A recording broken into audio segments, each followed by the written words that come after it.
United States 2025. The federal government collapses. Power shifts to the states overnight. Every military base, every port, every airport suddenly falls under the control of the state where it sits. National Guard units, state police, even Coast Guard ships now answer to local governments. At first, smaller states try forming quick alliances. Others move fast because they understand one thing: whoever controls fuel, food, and factories will control the future. And just like that, the clashes begin. So the real question becomes, which state rises to the top?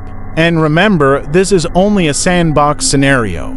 Out on the West Coast, California becomes an instant superpower. San Diego alone hosts 3 aircraft carriers, a huge Marine Corps force, and a major part of the U.S. Pacific Fleet. Washington adds nuclear-armed submarines at Kitsap and large Army and Air Force units at Joint Base Lewis-McChord. Oregon brings airfields and guard brigades. Together, the West Coast holds high-tech companies, major trade ports, and tens of thousands of active-duty troops. But there is one big problem: fuel.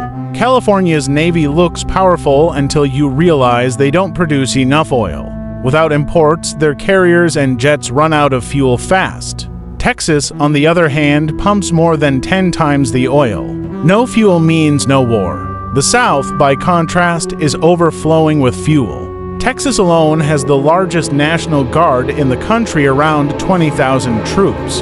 It also has two heavy Army divisions at Fort Hood and Fort Bliss. Dyess Air Force Base gives them B-1 bombers, long-range strike aircraft that can hit targets far away. At Oklahoma, Louisiana, Georgia, Florida, the Carolinas, and Virginia, and the South now controls the world's largest naval base at Norfolk, the 2nd Marine Division at Camp Lejeune, and a chain of Gulf Coast refineries that keep tanks and jets running. On paper, the Southern coalition looks almost unbeatable. The Midwest starts smaller but holds crucial assets. Whiteman Air Force Base in Missouri has beat stealth bombers. Lima, Ohio keeps the tank factories running. Detroit can switch into building trucks, armor kits, and equipment. And most importantly, this region feeds the entire country. Iowa, Kansas, Illinois, and Nebraska grow the nation's corn and wheat. The Midwest may not start with the biggest army, but they can feed one forever. The Northeast has important pieces too. New York has the 10th Mountain Division and attack drones in its Guard units. Vermont's Guard flies F-35 stealth fighters. Connecticut has the submarine base at Groton. But the region has almost no oil, very little farmland, and no ability to sustain a long war. Their only hope is forming alliances or defending their cities with everything they have. Smaller states like Wyoming, Delaware, and Rhode Island face danger from all sides. With low populations and few resources, they risk being absorbed within days. By the end of the first week, the country reshapes itself into 4 megablocks: the West Coast Federation, California, Oregon, Washington, joined by Nevada, Colorado, and New Mexico. They know they need each other to hold the Pacific and balance Texas power. The Southern Coalition, led by Texas, pulling in Oklahoma, Arkansas, Louisiana, Mississippi, Alabama, Georgia, Florida, the Carolinas, and Virginia. The Midwest Union, Illinois, Ohio, Michigan, Indiana, Wisconsin, Minnesota, Iowa, Kansas, Nebraska, and the Dakotas. And the Northeast Alliance, New England, New York, New Jersey, and Pennsylvania, surviving along the I-95 corridor. But not all states survive the opening week. The South captures Maryland and Washington. D.C. Delaware is taken immediately. The old Mason-Dixon line becomes a front line once again. The first major battles start within weeks. Out on the Great Plains, Kansas becomes America's version of Kursk. Texas armored divisions rush north along I-35, crushing Wichita. Midwest troops retreat to Kansas City, blowing bridges and using the Missouri River as a natural wall. Weeks of tank battles turn the suburbs into a war zone until both sides dig in. In the Southwest, California sends Marines across the Colorado River into Arizona. They capture Hoover Dam, but it doesn't help because it's not connected to Texas power grid. The South keeps running at full speed. California burns through resources trying to hold the desert line. Texas armor rolls out from Fort Bliss and clashes with them near Albuquerque. Fierce street battles break out round Kirtland Air Force Base. The West barely holds on, but the front becomes frozen. Neither side can push further. In the Rocky Mountains, Texas pushes into eastern Colorado, aiming for the refinery complex near Denver. At first, they move easily across the flat plains, but once they hit the mountain passes near Colorado Springs, everything changes. Western mountain troops ambush convoys in narrow valleys. The Rockies turn into a fortress the South cannot break. On the East Coast, the South pushes up I-95. The 82nd Airborne and Marine units lead the charge. Philadelphia is hit with heavy artillery. Fires spread through neighborhoods. At sea, the Southern Navy blocks New York Harbor, but the Northeast refuses to fall. Pennsylvania's Guard and local militias turn Philadelphia into a fortress. The South reaches the edge of the city, but the defenders push them back street by street. By month 3, the war stops being about who has more tanks. It becomes a battle of who can still keep their tanks moving. The South controls about half of America's oil. Their refineries keep planes and armor moving at full speed. The West and Northeast ration every drop. California tries to bring in fuel from Alaska and Latin America, but Southern warships stop the tankers. New York and Boston face rolling blackouts, saved only by Canadian power lines. The Midwest holds the farmland. Iowa, Illinois, and Nebraska store grain and stop selling to the South.